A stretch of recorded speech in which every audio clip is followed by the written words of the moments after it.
Shalom Lekulam, Parashá Hayesara, interessante, uma Parashá até um tanto paradoxal, que ela se refere a Hayesara, a vida de Sara, e ela começa logo de Vaihiu Hayesara Mea Shana Ve'ezrin Shana Ve'sheva Shani Shani Hayeh Besara. Esses são os anos de Sara, e tem duas vezes essa alusão dos anos de Sara, e Urashi traz para nós, muito interessante.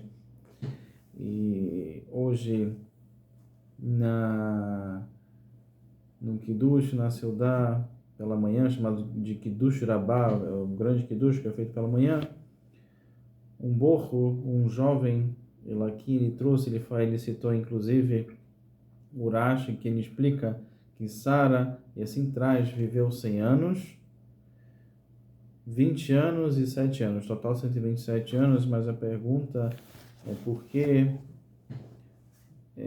tem essa referência, e o Urashi traz essa alusão, e ele traz que esses 100 anos de idade era como ela tivesse 20 anos em relação à sua beleza.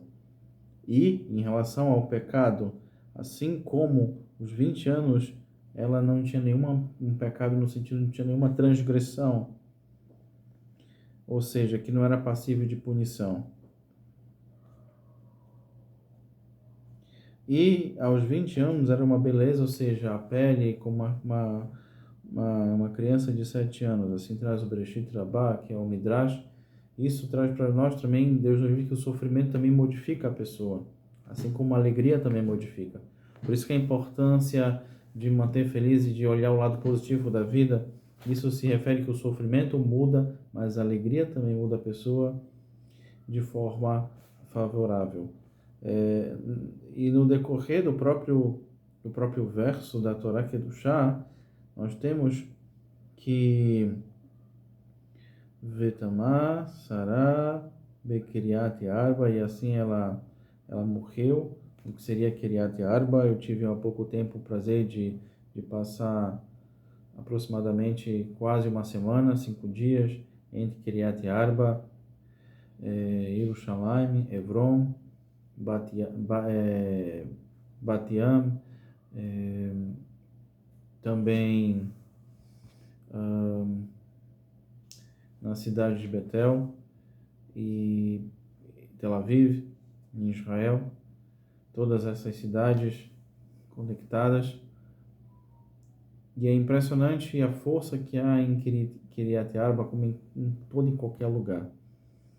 E Kiriat Arba, assim traz também o Urashi, faço questão de trazer e compartilhar com vocês que existe alguns porquês de uma cidade ser chamada de a cidade, né, a cidade dos quatro, que ela é muito próxima de Hebron. E há muitos anos atrás, com o querido Rabino Daniel Sela, que também é Shohet e é Avrech, ou seja, ele se dedica ao estudo da Torá na Yeshiva Hebron, nós saímos num comboio junto com a Tzavá, com os soldados de Israel, e ou também Yehuda Nahmias, hoje ele mora em Bat-Yam. Nós fomos fazer mikve, ou seja, fomos fazer um tipo de tevilá, um tipo de mergulho, uma oblação, nas chamadas Maim de Avraham, as águas de Abraão. Entramos dentro de uma pedra e fazemos um tipo de banho ritual que se faz antes do Shabat. Tem um determinado momento que você viu os grandes Hassidim de Breslov subindo. Eu falei, Habib, não é perigoso? Ele falou, tem que ter imuná, etc.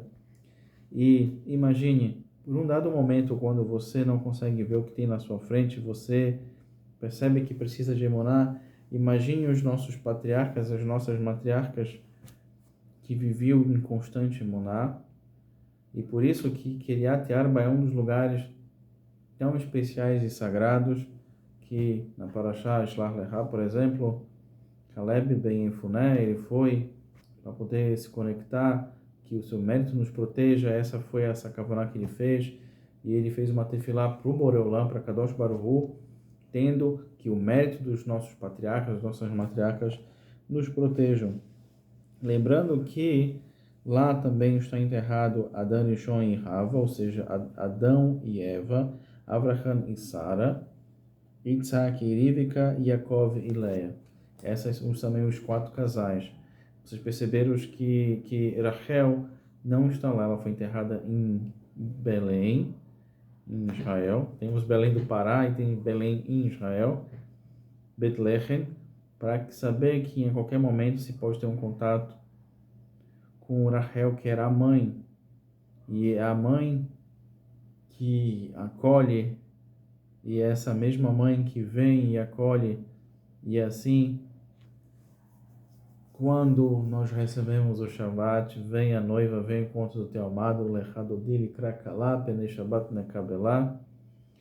Rachel é a figura simbólica daquela mãe que está no caminho para que o filho, aquele peregrino, não se perca no caminho. Por isso que a Hilul, ou seja, a data de falecimento dela é muito procurada, mesmo sendo uma região extremamente perigosa, porque assentamento árabe, e com deserto de mais que a gente possa encontrar paz em Israel, e lá existe um respeito muito grande por aquelas pessoas que lá o vão, para poder se conectar à força de Sara e Menon, que seu mérito nos proteja. Algo muito interessante na sexta leitura, nós temos no número Hafrei, referente no início, Vaisef, Abraão e acrescentou, Vaikach, Isha, Ishma, Keturah.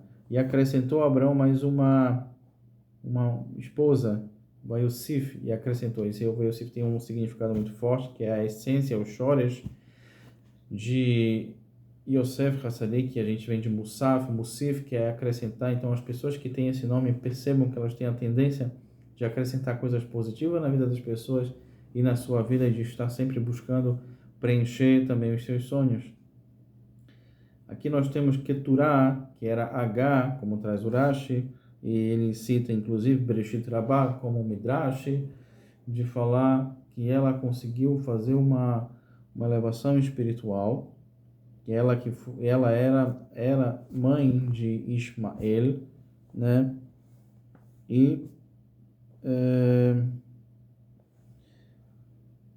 o seu nome Keturah se deve porque também é a raiz de Ketoret, que é incenso, né? Isso se refere também a alguma oferenda agradável, que são aromas agradáveis. Vocês já perceberam que às vezes você está perto de uma pessoa e você sente algo bom, positivo? Isso são aromas agradáveis dentro da terminologia cabalística. Da mesma forma, se você está perto de uma pessoa e você sente alguma coisa pesada, são como odores.